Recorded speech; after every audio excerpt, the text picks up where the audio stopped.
أعوذ بالله من الشيطان الرجيم. بسم الله الرحمن الرحيم. ألم تر إلى الذين خرجوا من ديارهم وهم ألوف حذر الموت فقال لهم الله موتوا ثم أحياهم إن الله لذو فضل على الناس ولكن أكثر الناس لا يشكرون. وقاتلوا في سبيل الله واعلموا أن الله سميع عليم.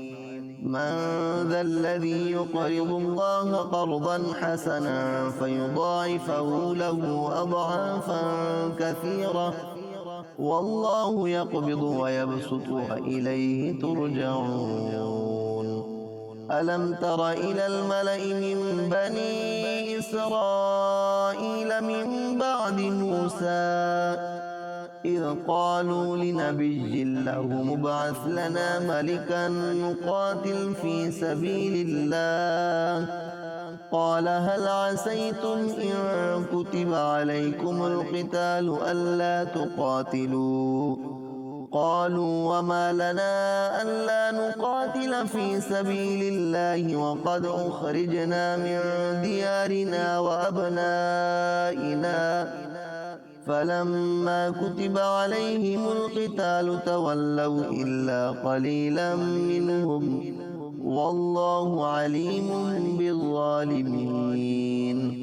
وقال لهم نبيهم إن الله قد بعث لكم طالوت ملكا قالوا أنى يكون له الملك علينا ونحن أحق بالملك منه ولم يؤت سعة من المال قال إن الله اصطفاه عليكم وزاده بسطة في العلم والجسم والله يؤتي ملكه من يشاء